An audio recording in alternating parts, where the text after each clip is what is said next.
இது பொட்டுக்கடலை இருக்குல்ல, பொட்டுக்கடலைன்னா வந்து கொண்டக்கடலைன்னு சொல்லுவாங்கள்ல, மூக்கடலைன்னு சொல்லுவாங்கள்ல, அதை தான் வந்து உப்பு இந்த சட்னிக்கு அரைப்பாங்கள்ல ஒரு கடலை, அந்த கடலை வந்து அதுதான் பொட்டுக்கடலை. அதான் மூக்கடலையை வந்து வறுத்து அதை உடைச்சாங்கன்னாக்கா அதுதான் வந்து சட்னிக்கு அரைக்கிற கடலை.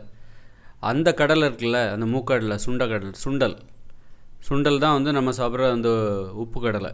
அதை சாப்பிட்டோன்னு வச்சுக்கோங்க, நல்லா இது செரிமானமாகும். அதில் நிறைய புரோட்டீன் இருக்கிறதா சொல்கிறாங்க, நல்ல செரிமானமாகும்.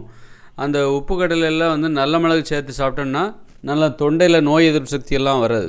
ஏதாவது நோய் தொற்றுதல் எது இந்த சுவாசிக்கிறது மூலமாகவும் அந்த உணவின் மூலமாகவும் தொண்டையில் உள்ள நோய் தொற்றுதல் கிருமிகள் இருக்குல்ல, அதெல்லாம் இது வந்து அழிச்சிடும். இந்த உப்பு கடலைன்னு சொல்கிறோம்ல, மூக்கடலை, அதை வறுத்து சாப்பிடுவோம். அதோட நல்ல மிளகு சேர்த்து சாப்பிட்டோன்னு வச்சுக்கோங்க, உப்பு கடலை அந்த பொட்டுக்கடலை இல்லை.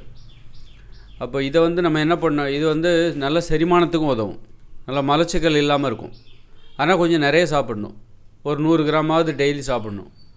அப்போ தான் வந்து இந்த மலச்சிக்கல் இல்லாமல் நல்ல செரிமானமாகும் அந்த உப்பு கடலை அப்படிங்கிறது வந்து.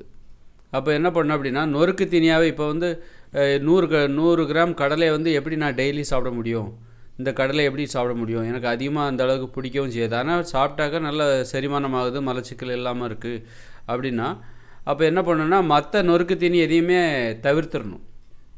எது நமக்கு நன்மை தருகிறதோ அந்த நொறுக்கு தீனியை மட்டும்தான் எடுத்துக்கணும், அதையே நொறுக்கு தீனியாக எடுத்துக்கணும். நம்ம மற்றபடி நம்ம சாப்பிட போகிறோம், வேறு பழங்கள் காய்கறிலாம் சாப்பிட தான் போகிறோம். ஆனால் நொறுக்கு தீனி அடிக்கடி ஏதாவது சாப்பிடணும்னு தோணும். அப்படி சாப்பிடணும்னு தோணும்போது வேறு உணவுகளை தவிர்த்து விட்டு இந்த மாதிரி இந்த பொட்டுக்கடலை எடுத்து சாப்பிட்லாம். சட்னிக்கு அரைக்கிற கடலை இருக்குல்ல, அந்த கடலை அதையே எடுத்து சாப்பிட்டோன்னு வச்சுக்கோங்க, அது என்னென்னா செரிமானத்துக்கு நல்லாயிருக்கும், நல்ல செரிமானம், மலச்சிக்கல் இல்லாமல் இருக்கும். அந்த மாதிரி நம்ம எது நமக்கு நன்மை செய்கிறதோ அதையே நாம் வந்து ஒரு நொறுக்கு தீனி மாதிரி மாற்றிடணும். நன்மை தராத உணவுகளை போய் நம்ம எதுக்கு நொறுக்கு தீனியாக சாப்பிட்ணும், இதனால் நமக்கு நன்மை கிடைக்குது அப்படிங்கும்போது அதில் வந்து நம்ம அதை சாப்பிட்றதுல நமக்கு சந்தோஷமாகவும் இருக்கும்.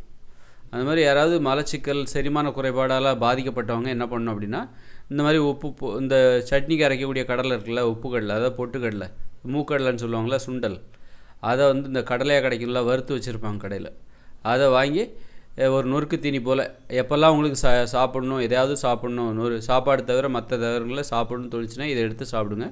நல்ல செரிமானமாகும், நல்ல மலச்சிக்கல் இல்லாமல் இருக்கும்.